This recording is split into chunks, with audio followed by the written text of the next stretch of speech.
Je me prénomme Céline et je m'apprête à réaliser le tirage pour le signe de la Vierge. Alors, cher signe de la Vierge, j'espère que vous allez bien. Je vais commencer le tirage en vous présentant les cartes que je vais utiliser. Donc, je vais utiliser l'oracle du Verseau ainsi que l'oracle des nombres. Et puis deux cartes, une issue de l'oracle Les Portes de l'Intuition et une issue de l'Earth Wisdom. Voilà qui est fait. Alors, on va pouvoir commencer tout de suite le tirage avec l'énergie qui vous accompagne, qui est l'énergie d'Ézédiel, qui vous accompagne. Et Ézédiel qui est associé à la planète Jupiter. Et Jupiter, c'est une planète qui elle-même est associée à la croissance.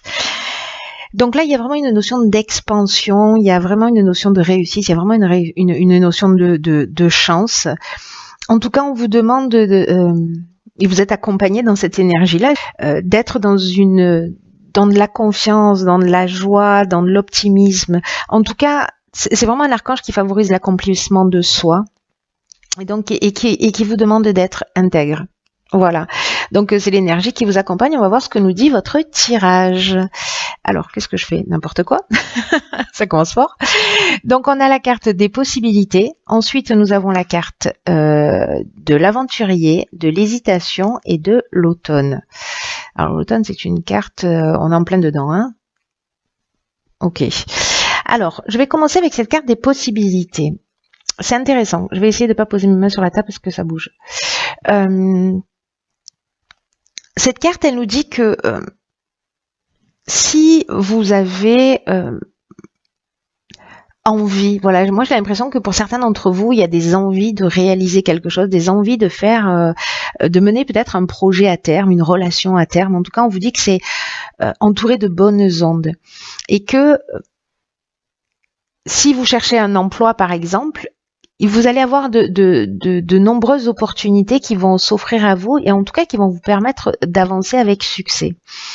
Mais j'ai l'impression, donc vous allez avoir toutes ces possibilités-là qui vont s'offrir parce que c'est vraiment une carte, la carte des possibilités cette carte 50 d'une manière générale, d'abord parce que le 5 ça nous parle de mouvement, ça nous parle de changement.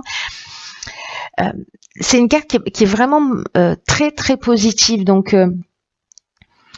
là, j'ai l'impression que certains d'entre vous, avec cette carte de l'hésitation, peut-être que vous avez besoin de demander des conseils autour de vous, voilà, pour faire les bons choix, parce que vous aurez peut-être trop de choix. En tout cas, on vous demande d'utiliser votre créativité pour utiliser toutes les possibilités qui vous sont offertes avec intelligence et de le faire avec perspicacité. Alors, soit c'est déjà arrivé parce que l'automne a déjà commencé et que vous êtes dans cette période d'hésitation. Voilà, où vous ne savez pas quelle route prendre, quel chemin prendre, etc. Dans tous les cas, vous voyez, avec cette carte ici de l'aventurier, il y a quand même une notion d'expérience nouvelle. C'est-à-dire que peut-être vous hésitez parce que vous manquez de confiance en vous, ou c'est une des options possibles, parce que vous avez peur, parce qu'il y a vraiment la notion de nouveau, d'exploration, peut-être d'horizons différents, d'horizons lointains. Il y a vraiment une notion avec cette carte de l'aventurier, c'est vraiment de l'énergie qui pousse vers l'avant, hein. On est dans le goût du risque, on est dans l'esprit de conquête, mais on est aussi dans le dépassement de soi et on est aussi parfois le pionnier dans une nouvelle manière de faire, de produire, de créer quelque chose, etc. Donc, certains d'entre vous vont hésiter entre plusieurs choix, mais j'ai envie de vous dire que quand on est juste en train de se poser la question entre plusieurs choix, c'est beaucoup plus positif et beaucoup plus intéressant que de pas avoir de choix du tout. Donc on va pas se plaindre, d'accord? Ensuite, alors après la réflexion liée à l'hésitation, nous avons l'action. Nous avons la carte de la foi, de la révolution et du message. Alors, waouh, en fait c'est très intéressant parce que la carte de l'action, c'est une carte qui est sortie sur le tirage des balances, je crois, enfin pas que même. Et c'est une carte qui est une énergie très puissante. C'est vraiment une carte de force, c'est une carte c'est vraiment un message important, cette carte-là, pour vous dire qu'il faut passer à l'action. C'est-à-dire que là, vous avez hésité parmi ces possibilités, mais maintenant, il va falloir y aller. Et on vous demande de le faire vraiment avec confiance. Et on vous le dit 2 fois, parce que ici, la carte de la foi, c'est ce que ça nous dit. C'est-à-dire qu'il faut avancer en ayant confiance en soi. C'est ce que nous dit aussi Ézéchiel. Voilà, souvenez-vous. Donc fiez-vous à votre intuition, parce que vous allez recevoir des messages alors qui peuvent se faire d'une manière subtile. Vous allez recevoir des informations pour moi, ou peut-être des choses vraiment très concrètes, hein, des messages SMS, mails, nouvelles, lettres, voilà, des coups de téléphone. Bon, ça peut prendre plein de formes différentes. Peut-être un contact, quelqu'un avec qui vous allez communiquer. En tout cas, ça va vraiment soit générer dans tous les cas, ça va générer un changement radical pour certains d'entre vous. Hein. Tout le monde ne va pas bousculer sa vie de cette manière-là, mais pour les personnes à qui ça s'adresse, il y a vraiment une notion avec cette carte de la révolution de changement radical, peut-être de déménagement, peut-être de mutation. Vous voyez, soit vous avez un nouveau poste, soit vous avez demandé un transfert, etc. J'ai l'impression qu'il y a vraiment quelque chose de positif. Mais il y a vraiment cette notion, voilà, de dynamique nouvelle qui peut générer soit un déménagement, soit une mutation, soit un déplacement, mais en tout cas une nouvelle énergie. Là, on vous dit, il faut y aller. Les énergies, elles sont extrêmement positives pour ça. Ensuite, nous avons la carte numéro 33 du dialogue. Intéressant. Nous avons la carte de l'été, nous avons la carte des chakras et nous avons la carte de la technique. Ok. Alors, là, il y a vraiment tout de suite là qui me saute aux yeux 2 interprétations possibles. Soit on est dans l'aspect vraiment technique, c'est-à-dire voilà, je vais me lancer, mais j'ai besoin d'avoir l'aspect technique.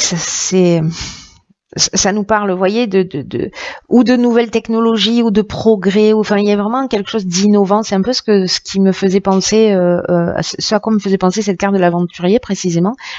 Donc avec cette carte de la technique, ça peut vouloir parler de ça, mais pour moi associé à la carte des chakras, parce que la carte des chakras c'est une carte qui nous parle de santé, d'équilibre psychique, d'équilibre nerveux, d'harmonie intérieure. J'ai l'impression que peut-être certains d'entre vous ont commencé depuis cet été à travailler sur eux. Peut-être, vous voyez, sous forme de recentrage, en tout cas de se repenser. Peut-être avec la carte du dialogue, je vous en ai pas parlé, mais là en fait on vous dit, si jamais il y avait des personnes parmi vous qui ne se sentaient pas très bien, qui ne se sentaient pas en équilibre, qui avait besoin d'une thérapie, ça peut être méditation, de la relaxation et d'aller à un groupe. Là, on vous dit avec d'oser entrer en contact avec les personnes qui peuvent vous aider et de faire des demandes claires, voilà, de formuler les choses clairement. Pour moi, ces 3 cartes, ça me dit que il y a peut-être des gens qui ont commencé déjà à travailler là-dessus, à travailler sur peut-être une problématique particulière que vous avez. Alors ça peut prendre des millions de formes différentes, mais pour moi il y a une notion vous voyez, d'apprentissage quand même avec cette carte de la technique, de dépassement de soi, de perfectionnement, de recherche d'équilibre. Et là, on vous dit que peut-être, là, vous avez fait un travail tout seul, ou peut-être vous êtes déjà suivi depuis cet été. Mais là, comme c'est une carte quand même qui vous demande de vous tourner vers les autres, voilà. On vous dit que votre réussite, là, dans cet équilibre, elle va passer par le dialogue et par la communication, et donc on vous dit de pas rester seul dans votre coin. C'est ce que, voilà. Il y a des gens, en fait, il y a des êtres que vous allez croiser sur votre chemin, qui vont vous donner un coup de main, en fait, qui sont là pour vous permettre de passer un nouveau cap, pour avancer vers cet équilibre auquel certains d'entre vous aspirent. C'est très intéressant, il y a beaucoup de changements là aussi. Hein. Il y a beaucoup de changements, j'ai l'impression qu'il y a beaucoup de sensibilité, il y a beaucoup d'émotions. Il y a peut-être des gens vraiment qui doivent se sentir perdus.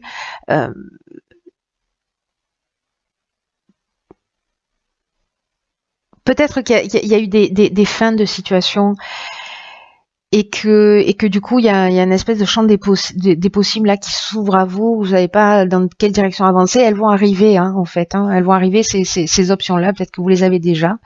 On va voir ce que nous réservent les cartes des autres oracles. Alors nous avons, ok, alors très intéressant. Nous avons la carte du plongeon. Je vous lis. C'est une carte qui dit courage et lancez-vous. Une réalité pleine de promesses vous attend. Passer à l'action, changer les choses, voilà. Là, vous êtes peut-être, pour certains d'entre vous, depuis un certain temps, dans une phase d'hésitation entre plusieurs options. Voilà, consciente ou pas, hein, voilà. Mais en tout cas, là, on vous dit que peut-être certains d'entre vous tournent en rond. C'est ce qu'elle nous dit, cette carte de l'hésitation. Hein. Vous voyez, on tourne en rond, on est assis, on se prend la tête, il y a plein d'options possibles, on ne sait pas quelle direction prendre. Donc là, on vous dit avec cette carte du plongeon que c'est le moment de passer à l'action, que c'est le moment d'emprunter le passage du changement. On vous demande de faire preuve de courage. Vous l'avez, cette force. Voilà, vous l'avez, cette force. Voilà, jetez-vous dans le dans le grand bain. Parce qu'il y a vraiment une réalité pleine de promesses qui vous attend, c'est ce que nous dit cette carte. Et c'est pour ça, en fait, que vous avez aussi la carte de la confiance. Peut-être que certains d'entre vous ont une tendance à être... à faire du surplace, voyez, ou alors être tellement tourné vers l'extérieur que ça vous éloigne de votre centre. Et c'est peut-être ça, parce que la carte du chakra, c'est ça aussi, hein, c'est la carte du recentrage. En fait, il y a tout, c'est vraiment là plein de bébés pièces puzzle qu'il faut assembler pour entendre ce message, j'ai l'impression. En tout cas, on vous dit que toutes les réponses sont en vous. Que vous savez ce qui vous convient. Et donc là, en fait, on vous demande vraiment de plonger votre regard dans votre monde intérieur, parce que peut-être que certains d'entre vous s'accrochent au jugement, ou peut-être que ce qui vous arrive dans l'existence, vous le reprochez aux autres, alors qu'en fait, ça vous appartient. Et que c'est pas facile, hein, de le voir. Hein. Mais là, on vous dit que de toute façon, vous l'avez, cette force, qu'il va falloir en prendre conscience, et que ce nouvel état d'esprit, en fait, il va vous permettre de dévoiler des aptitudes que peut-être vous ne soupçonniez même pas chez vous. Peut-être que vous allez découvrir cette force d'action. Il y a vraiment quelque chose de fort, mais j'ai le sentiment aussi qu'il y a peut-être des peurs. Il va falloir lâcher quelque chose. Alors, ensuite, qu'est-ce que nous avons? Ah, ok, d'accord. Bon, alors, elle est très sombre. C'est dommage qu'elle soit si sombre, ces cartes, parce que les messages sont vraiment juste incroyables. Donc là, on a la carte de la liberté, qui est la carte numéro 6. Vous voyez, c'est drôle parce que c'est un peu ce que ça peut vous emmener, hein, le dialogue, hein, une forme de liberté, 3-3-6. Et cette carte de la liberté, en fait, c'est une carte qui vous dit qu'il faut affronter les peurs fondamentales que vous pouvez avoir, parce que avec cette carte, vous êtes en phase d'être guéri, vous voyez. C'est-à-dire qu'il y a un travail de guérison à faire. En tout cas, il y a une notion de protection, ça c'est sûr, qui vous est acquise. Mais il faut avoir la capacité de se regarder en face. Vous voyez, c'est fou, parce que cette carte du plongeon, c'est ce qu'elle dit. N'allez pas chercher à l'extérieur, recentrez-vous. C'est ce qu'on nous dit là aussi. Recentrez-vous sur votre essence, recentrez votre énergie, pour vous regarder en face, parce que vous avez peut-être des fragilités, peut-être des blocages, et que cette force que vous avez, ou ces aides que vous allez trouver à l'extérieur, vont vous permettre de les surmonter. Parce que la vraie liberté, au fond, ça exige quand même un travail dans notre obscurité. Vous voyez, la liberté, c'est pas de valoriser simplement ce qu'on sait déjà faire et de le mettre en avant, ou de se sentir libre de ses actions, être libre dans un sens beaucoup plus grand, beaucoup plus large, beaucoup plus élevé. C'est affronter ses peurs les plus profondes. C'est écouter les émotions, les sensations, les ressentis qui sont les plus difficiles, qui sont les plus effrayants, Voilà, tout ce qu'il y a de plus obscur en nous. Et c'est quand on commence à les voir, à les regarder en face, à les reconnaître, à les identifier, qu'on peut commencer à ce moment-là à les gérer, et c'est comme ça qu'on peut commencer à s'en débarrasser. En tout cas, à les transcender, à les transformer. Donc là, on vous dit, avec cette carte de la liberté, n'avancez pas seul dans l'obscurité. Là, c'est ce qu'on vous dit aussi, d'aller chercher de l'aide. Donc là, cette carte, dans son message, elle parle de la déesse de l'obscurité qui, pour voilà, ceux qui ont des croyances, de vous guider, et peut-être pour d'autres, ça va passer par un autre mode de communication. Quoi qu'il en soit, il y a vraiment quelque chose de fort, encore une fois, dans ce tirage. En termes de message, voilà, ceux qui vont faire ce travail, honnêtement, hein, ceux qui vont faire ce travail, qui vont oser aller sortir de la critique, sortir du jugement, qui vont arrêter de rendre les autres responsables. On a tous tendance à le faire à un moment ou à un autre, mais là, il y a un message important pour certains d'entre vous, de dire, ok, dans quelle mesure je suis responsable de tout ce qui m'arrive, quelle est ma part de responsabilité, qu'est-ce que j'ai pas envie de voir chez moi, tout ce que je déteste chez les autres, là, qui m'agace, est-ce que ce serait moi, comment je me comporte dans cette situation? Qu'est-ce que j'ai, voilà, vraiment, qu'est-ce que j'ai pas envie de ce que je ne veux pas voir chez les autres, c'est quelque chose que je n'ai pas envie de voir chez moi. Donc, soyez attentifs à ça, parce que, pour le coup, là, regarder à l'extérieur, c'est intéressant. Mais c'est intéressant uniquement si on le ramène à soi et qu'on se recentre, voilà, sur tout ça. Bon, en tout cas, il y a du taf, mais c'est pour vraiment une libération, pour quelque chose de plus grand, et puis n'oubliez pas, c'est pour révéler aussi tout votre potentiel, donc ça va être juste super. Et en tout cas, vous êtes bien accompagné. Donc gardez confiance, et voilà. Et puis en tout cas, partagez ce qui se passe pour vous, parce que ça me touche beaucoup. Voilà. Et puis comme ça, je sais comment vous avancez aussi, chacun, voilà, individuellement. Je vous embrasse très fort, et je vous dis à très bientôt pour un nouveau tirage.